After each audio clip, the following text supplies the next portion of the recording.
this season.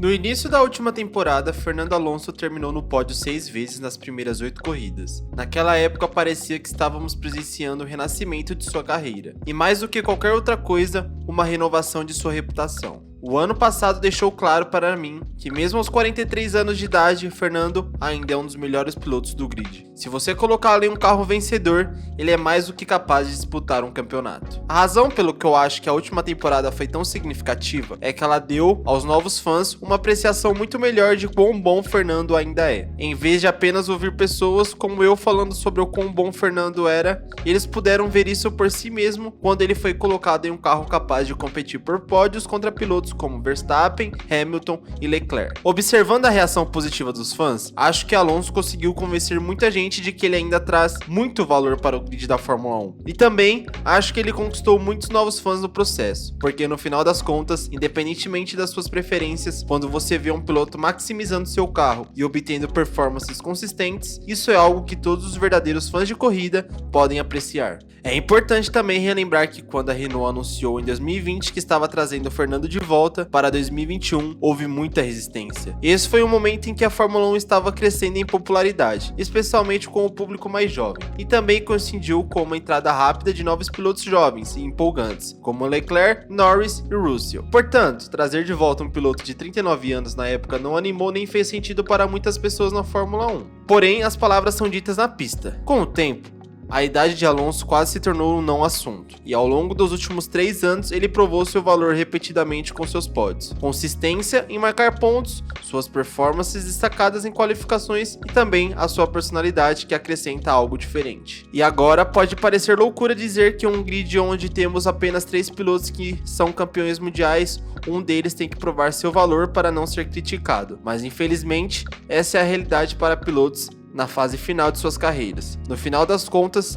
Alonso mais do que provou que ainda pertence ao grid da Fórmula 1. Uma coisa que sempre disse sobre Fernando Alonso é que, quer você o ame ou odeie, há muitas pessoas de ambos os lados. A única coisa que não se pode negar é que ele é um piloto espetacular. Ao longo de 2023, mesmo quando o carro começou a perder rendimento, não foram apenas suas performances que nos entreteram, mas também a maneira como ele corria. Ele ganhou o prêmio de ultrapassagens do mês 3 vezes em 8, e no rádio continuava sendo uma ameaça absoluta. Sua mentalidade de guerreiro levou a algumas batalhas incríveis na pista, como suas lutas no final da corrida pelo pódio com o Pérez no Brasil. Claro, a ironia infeliz do ano passado, especialmente quando comparada a quão competitiva a temporada atual tem sido, é que justamente quando Fernando finalmente conseguiu voltar a um carro competitivo, isso coincidiu com a temporada mais dominante da história do esporte, com a Red Bull vencendo 21 das 22 corridas. Até a equipe admitiu, desde o início da temporada, que seu desempenho estava sendo exagerado devido ao quanto Ferrari e Mercedes tinham decepcionado. E mesmo que Fernando ainda tenha conseguido alguns pódios no final da temporada em Zandvoort, São Paulo, a Aston Martin regrediu para o meio do grid, onde também esteve na maior parte dessa temporada à frente de equipes como Alpine e Haas, mas muito atrás da Mercedes.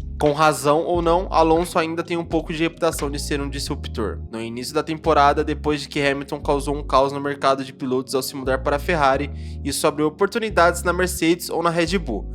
Agora, sutileza nunca foi o forte de Alonso, e durante a temporada de lançamentos, ele abertamente se colocou no mercado de pilotos dizendo, abre aspas, há apenas 3 campeões mundiais no grid, e provavelmente sou o único disponível para 2025. Essa foi uma mensagem muito clara para a Aston Martin de que, mesmo que ele quisesse renovar com eles, ele ainda exploraria outras opções primeiro. Sempre houve essa oposição com Fernando Alonso, porque no papel, equipes como a Mercedes e especialmente a Red Bull, com seu dilema do segundo piloto, deveriam absolutamente considerar um piloto da qualidade de Alonso, mas não consideram.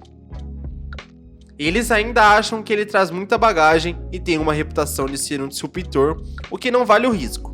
Essa é a situação bizarra em que Alonso se encontra, onde ele quase foi banido pelas equipes de ponta. No papel, ir para a Red Bull resolveria muitos de seus problemas. Eles teriam imediatamente, sem dúvida, a formação de pilotos mais fortes do grid, e com Alonso lá, também teriam uma pólice de seguro, o que significa que, se Max Verstappen decidir sair, ainda teria um piloto mais do que capaz de vencer um campeonato mundial.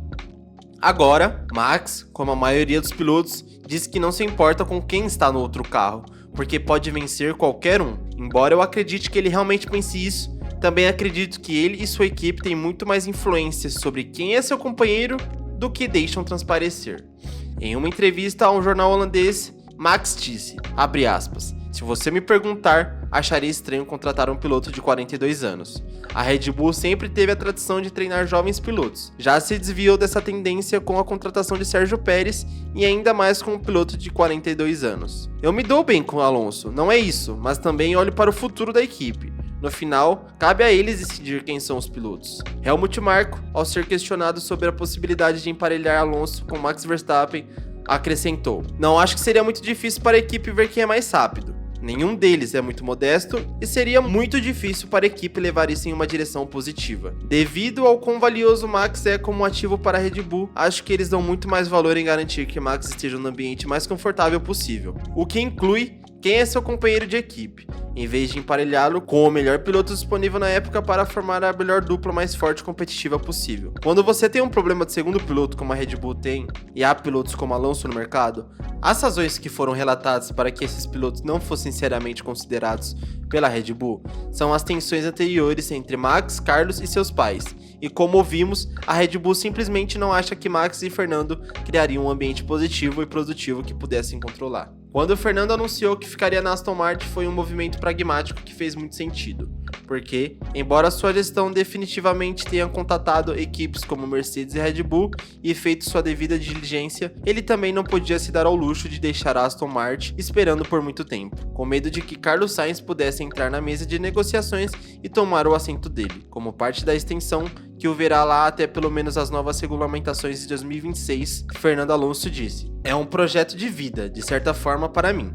É o contrato mais longo que já assinei em minha carreira, e isso é algo que me manterá ligado à Aston Martin por muitos anos. Vamos ver quantos anos mais eu vou pilotar. Nesta temporada, vimos definitivamente um pequeno declínio nas performances de Alonso, especificamente quando o potencial do carro no ano passado estava competindo por pódios, e Alonso dominava Lance Stroll quase todos os fins de semana, enquanto nessa temporada, à medida que o potencial do carro começou a escorregar cada vez mais para o meio do grid, não é coincidência que Stroll também tenha se tornado mais e mais competitivo em comparação a Fernando. Especificamente para pilotos como Hamilton e Alonso, que já pilotaram muitos carros vencedores e também lutaram por campeonatos, quando são colocados em carros no meio do grid, acho que eles acham mais difícil manter a motivação em comparação a um piloto médio do meio do grid, porque já tiveram a experiência de como é correr e vencer na frente.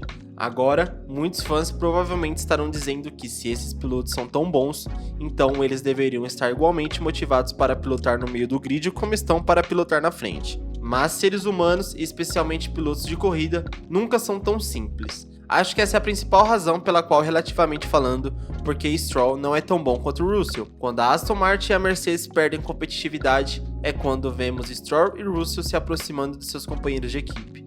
Embora George estivesse batendo Hamilton no início do ano, à medida que a Mercedes se tornou uma candidata a vitórias, a qualidade de Lewis como campeão mundial realmente começou a se destacar sobre o Russell. E inversamente, quando a Aston Martin era mais forte no início do ano, Alonso estava de volta a dominar Stroll, como esperávamos que ele fizesse. Tudo isso coloca Alonso em uma situação um pouco estranha, porque mesmo aos 43 anos, ainda há uma sensação de que ele ainda quer ir para uma equipe de ponta e lutar por vitórias e campeonatos. Mas com o tempo, as chances disso acontecer são cada vez menores, principalmente com suas opções de longo prazo sendo limitadas.